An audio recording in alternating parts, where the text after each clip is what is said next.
morning, dear children. Welcome back. Today, I'm going to tell you the story of the small good thing.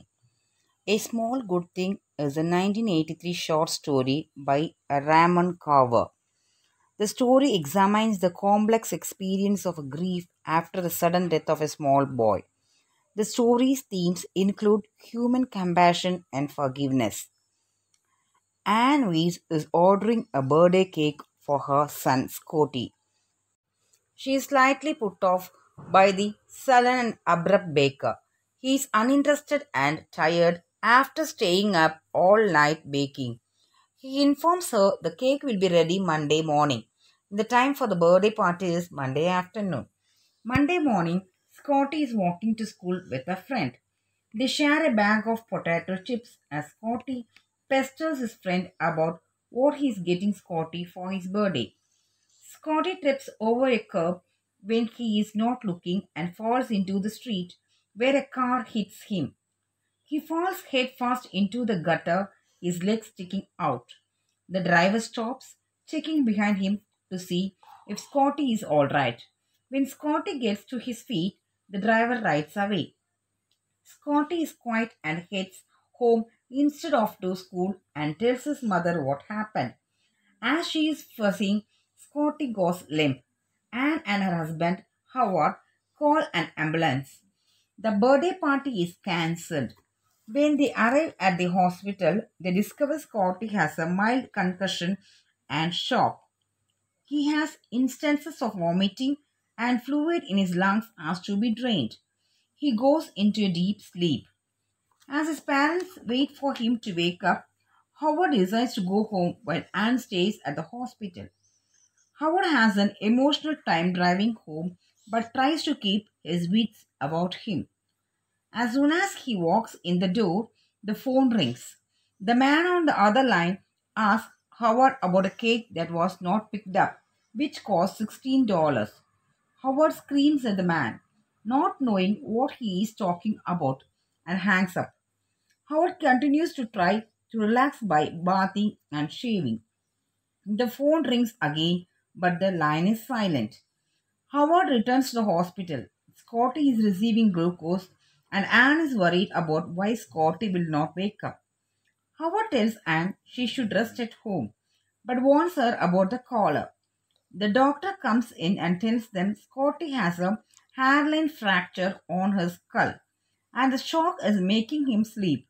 He insists Scotty is not in a coma and continues to worry as Howard attempts to calm her. They discuss how they both have been praying. A doctor from radiology arrives and informs the couple they need more x-rays and scans of Scotty's brain, but tells them not to worry. After the scans, blood is drawn from Scotty.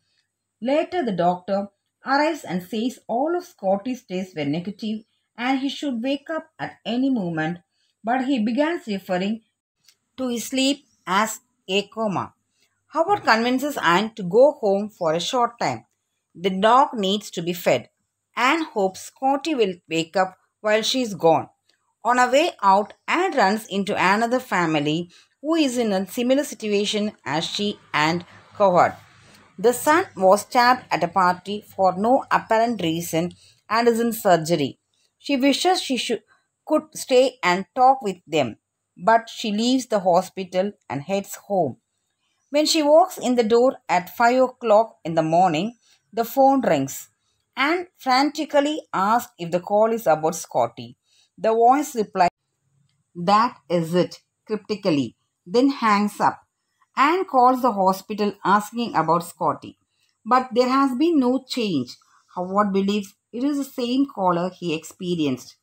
Anne returns to the hospital and asks how the other boy's surgery went.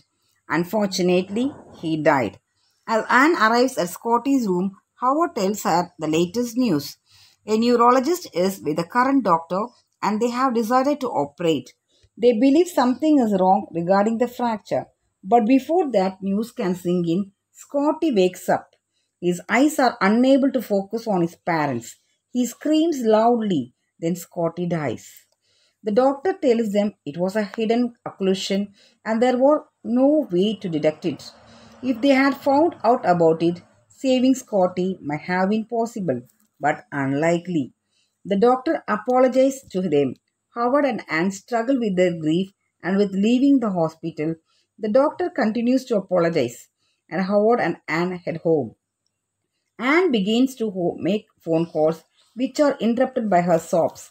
Howard comes across Scotty's bikes and holds it into him between calls. The phone rings. It is the caller again saying she forgot about Scotty and he has him ready for her. Anne screams at him and the caller hangs up.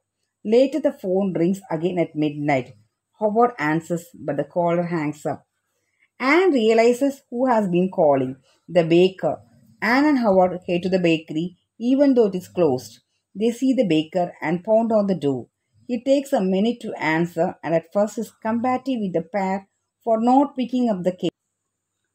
Incensed, Anne yells that their son has died and how insensitive he is being.